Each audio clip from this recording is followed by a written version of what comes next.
Bismillahirrahmanirrahim. What's going on, guys? Welcome back to the channel. It is 2022, mid 2022, and it is about 2 years since I first started my home gym. Back in March of 2020, the pandemic first became a pandemic. Everybody was stressing out. Gyms were closing, everything was closing, and so March 2020 is when I first put the order in at Rogue, and I got some Rogue equipment. And then now, in April of 2020, I first got my Rogue equipment and then sold it about during the summer, May, June. Got some Rep Fitness equipment and have had that ever since then. So about 2 years since I have this Rep Fitness equipment and basically a Rep Fitness home gym.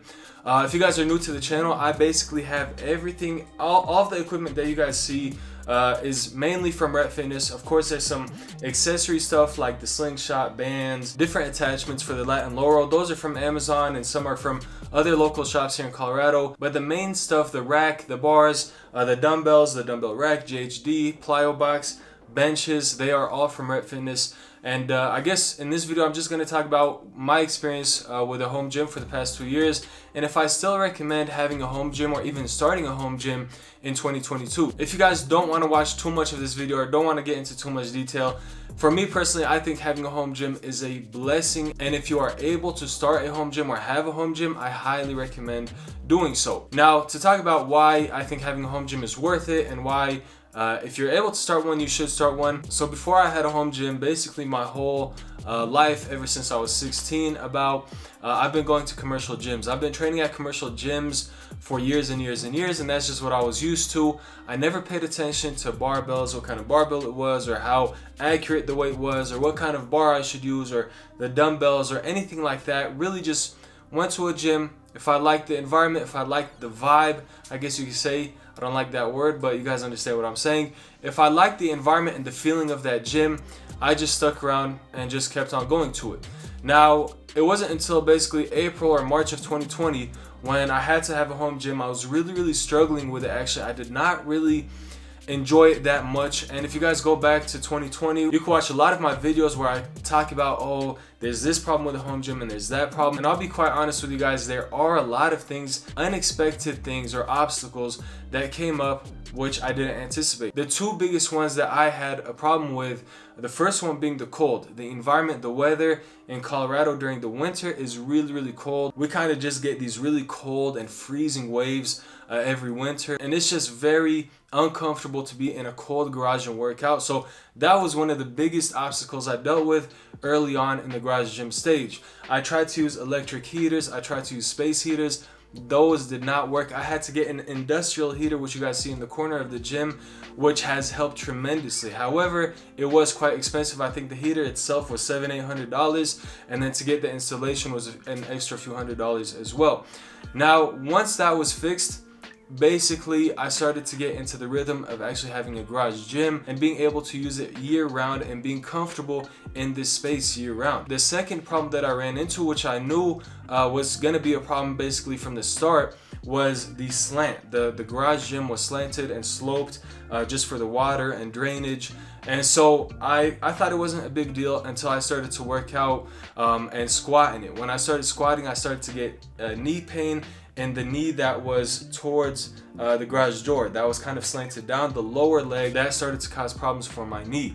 And then of course my hip and my lower back started to follow that. So I was like, okay, this is a problem that needs to be addressed and fixed. And so that was very easy fix. I think it would have been a lot easier if I just dealt with it from the beginning before I did anything else. So I already built a platform, a deadlift platform, but then I decided, okay, I'm gonna basically level out the platform, and it just got extremely thick, but it still works. And so I solved the two biggest problems that I ran into. Now, after that happened, the other thing was, since I was so used to a commercial gym and just being around people just being busy, loud, noisy, it was weird to walk into a space, a garage gym, where it was so quiet. You were the only person there. It was just you. So I really had to kind of get used to that isolation and almost solitude in a way, and it actually started to turn into almost like a therapeutic effect where you walk in and it's only you. And especially for myself, for YouTube, it's very nice to almost have like a private studio to do my videos, and so it is very nice, and I've really learned to enjoy it and appreciate kind of the privateness or the the loneliness of having a garage gym or home gym. Now, I ran into those issues, and some of you guys may not have to deal with those issues. Some of you guys maybe are really good or handy. You could level out your garage floor, or maybe you're gonna do it in the basement or in your apartment in a certain room that's already flat. Maybe you already have a climate control wherever you plan on doing your garage gym. And maybe you enjoy having that space for yourself and not really having to deal with anybody else. After you get used to those things, after you start getting used to a home gym, it is actually quite difficult to go back to a commercial gym. Now, the other good thing about having a home gym is you can specialize the equipment for yourself. You don't have to worry about, oh, what is the general population gonna use? You can worry about yourself. So for me, for example, I really wanted to get my lower back and my hamstrings developed. And so I bought a GHD glute ham developer. I also wanted to do powerlifting, so I got a powerlifting bar with deep knurls. I've got dumbbells. I do want to add some more dumbbells. Now, that being said, talking about the equipment part of having a home gym, it is very expensive, to be honest. In one of my more recent videos, I actually tried to build a home gym for $1,000, and just getting basic equipment without flooring, without lighting, without any kind of climate control, anything like that, no accessories, it went over $1,000 and actually a little over $1,200. Now, that being said, you could slowly build it over the years. You could maintain a gym membership, commercial gym membership, work out there, maybe do your basic movements at home, squat, bench, deadlift, and then accessory work at a commercial gym until you could get a fully decked out home gym at some point in the future. That is probably the one downside I see right now of having a home gym. Actually, there's two. One is the price and the other one is the space.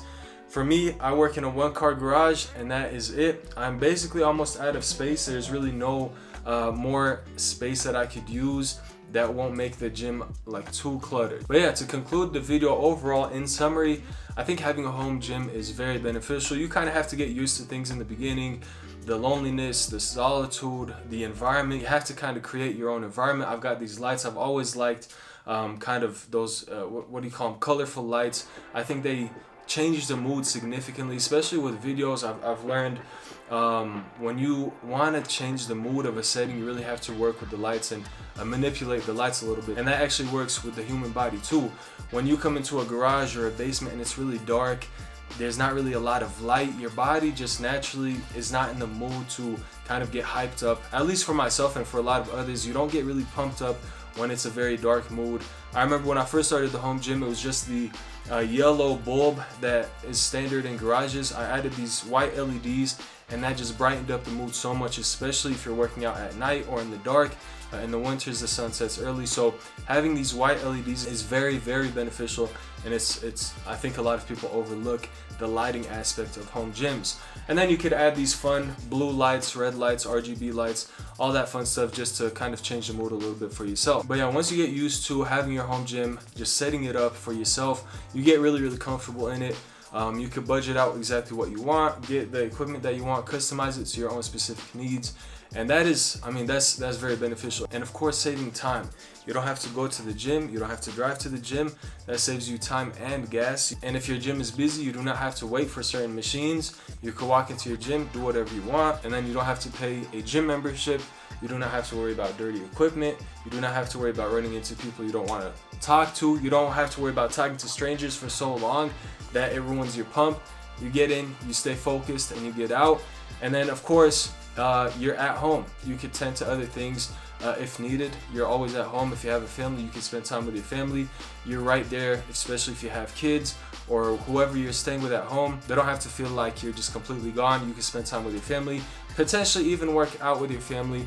And I think there are just so many benefits that I could go on for too long and make this video boring about why a garage gym is beneficial and definitely worth it even in 2022. Now, that being said, one thing that I am going to talk about in the disclaimer is home gym equipment prices have gone up since I've started my home gym. It used to be a lot more affordable. Now it's getting a little bit more expensive. It's really hard to get your home gym started and to kind of maintain it and to grow with it. But I think it's very rewarding when you're able to finally get that, new barbell or a new piece of equipment that you've really wanted. I think it is a very rewarding feeling, and it just motivates you to use your home gym that much more. But that is it for my video. I hope you guys enjoyed it. I hope you guys benefited from it. Let me know in the comment section below if you agree with me or if you disagree and think that home gyms are not worth it in 2022 and why. I would love to hear you guys' opinion. And again, if you guys are new to the channel, go ahead, hit that subscribe button, and don't forget to drop a like. And inshallah, I'll see you guys in the next one. Peace.